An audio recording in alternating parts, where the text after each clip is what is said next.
Shalom Bapak Ibu. Sebelum kita membaca firman Tuhan ini, mari kita berdoa.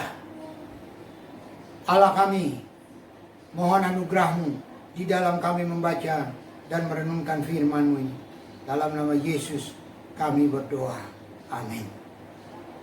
Khotbah epistel untuk kita pada minggu ini terambil dari Wahyu 7 ayat yang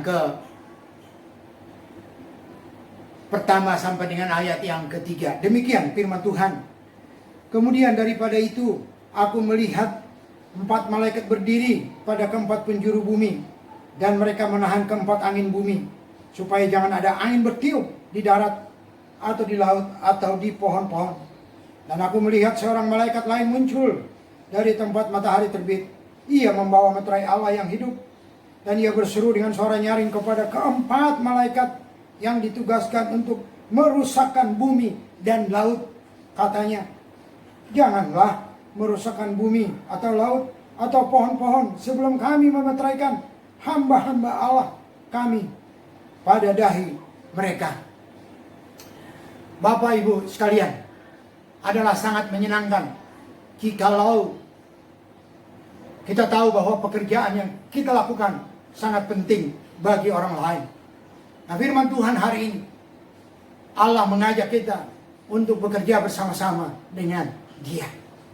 Dalam firman Tuhan ini dijelaskan Bapak Ibu, bahwa Yohanes diberi penglihatan oleh Allah di Pulau Patmos, bahwa dia melihat ada 4 malaikat sedang menuju kepada keempat penjuru bumi, mau memberhentikan angin supaya jangan bertiup ke darat, ke laut, dan ke pohon-pohon untuk merusakkan bumi dan laut.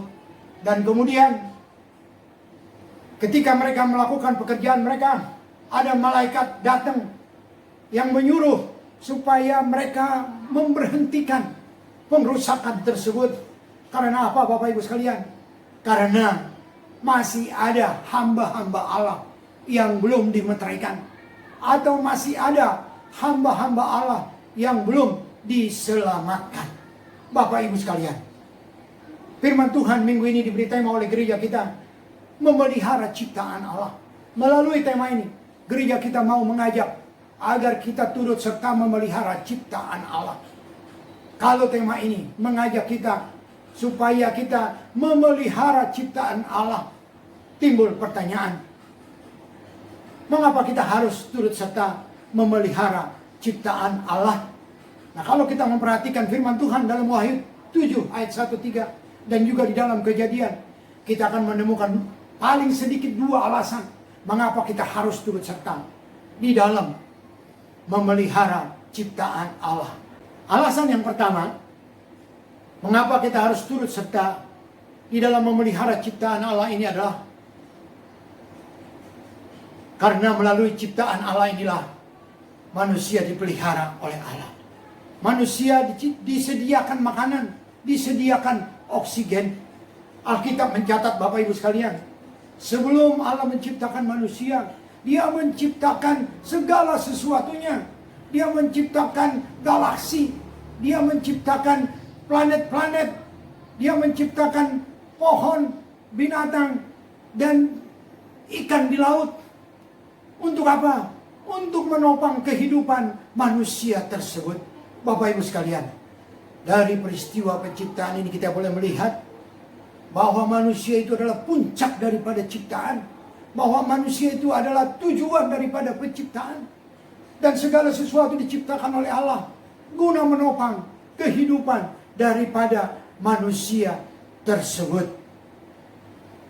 Setelah manusia itu diciptakan oleh Allah, Allah memerintahkan kepada manusia itu supaya manusia itu menaklukkan, menguasai, dan memelihara ciptaannya. Itu kita bisa lihat di dalam Kejadian 1 ayat 28 dan Kejadian 2 ayat 15. Manusia itu diminta untuk memelihara ciptaan Allah tersebut. Supaya apa? Supaya tersedia makanan, supaya tersedia oksigen untuk kehidupan kelangsungan kehidupan manusia tersebut. Allah meminta supaya manusia tidak mengeksploitasi ciptaannya. Dan itu kita bisa melihat dalam khotbah minggu ini.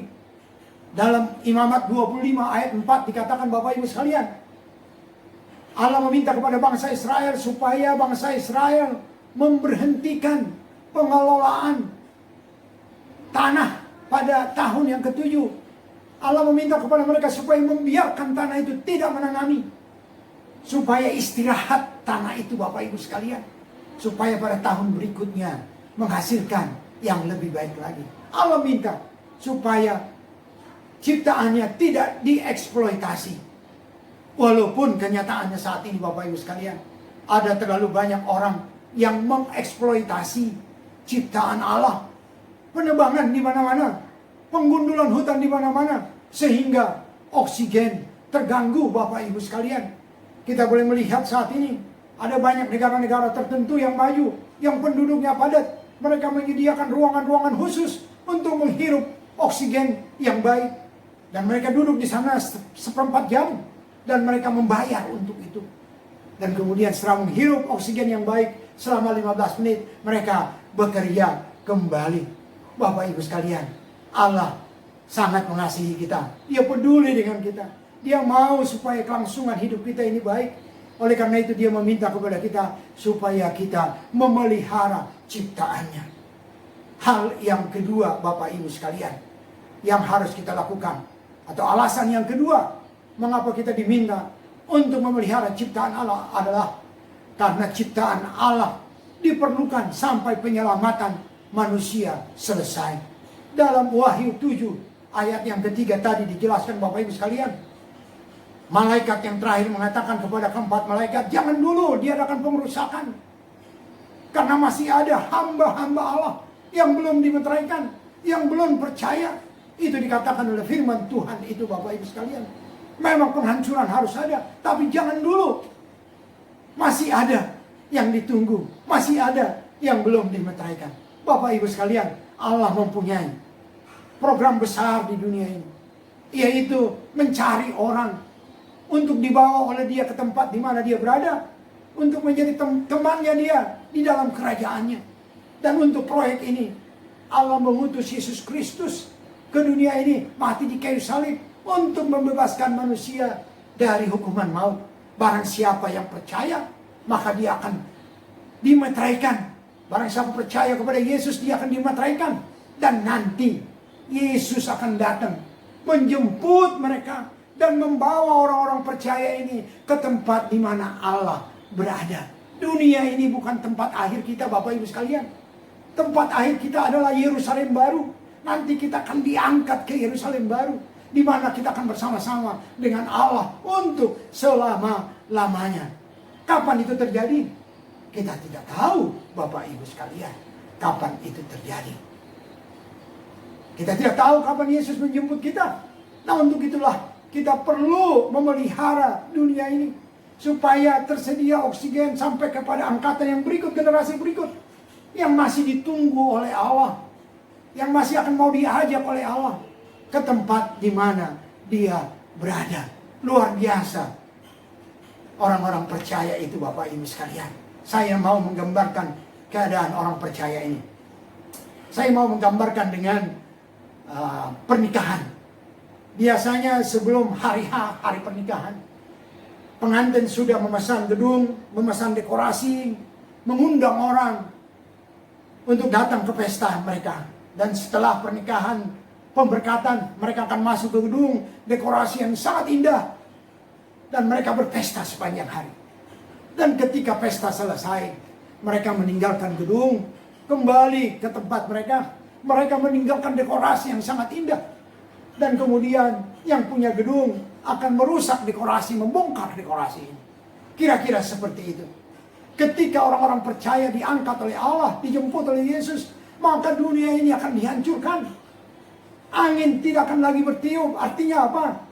Bahwa matahari tidak lagi bercahaya, tidak lagi bersinar, tidak ada lagi perbedaan suhu, tidak lagi perbedaan tekanan udara sehingga angin mengalir. Artinya matahari akan berhenti. Dan bumi tidak lagi berputar pada porosnya. Artinya kalau angin berhenti, maka terjadi kerusakan pada dunia dan planet-planet di dalam angkasa ini. Bapak Ibu sekalian, demikian luar biasanya Bapak Ibu dan saya. Saya akan mengakhiri khotbah singkat ini Bapak Ibu. Bahwa khotbah singkat ini meminta kepada kita supaya apa? Supaya kita memelihara ciptaan Allah. Ada dua alasan mengapa kita harus memelihara ciptaan Allah ini. Yang pertama adalah karena melalui ciptaan inilah tersedia makanan dan oksigen untuk kebutuhan hidup kita. Karena ciptaan Allah ini masih dibutuhkan sampai kedatangan Yesus yang kedua kali. Sampai penyelamatan selesai Bapak Ibu sekalian. Oleh karena itu, mari kita pelihara ciptaan Allah ini. Sebagai penutup akhir, saya mau mengajak merenungkan Bapak Ibu sekalian. Allah masih menunggu orang-orang yang akan dibawa serta sehingga dunia ini, sehingga Yesus belum datang. Saya tidak tahu. Jangan-jangan di antara Bapak Ibu yang mendengar khotbah ini, yang ditunggu oleh Allah. Kalau memang Bapak Ibu yang ditunggu, percayalah kepada Yesus. Akuilah dia sebagai Tuhan dan Juru Selamat. Amin. Mari kita berdoa. Terima kasih Bapa untuk keselamatan yang Kau beri. Terima kasih Yesus akan menjemput kami. Dan biarlah Tuhan menolong kami, supaya kami juga memelihara ciptaan-Mu sebelum Yesus datang. Dalam nama Yesus kami memohon. Amin.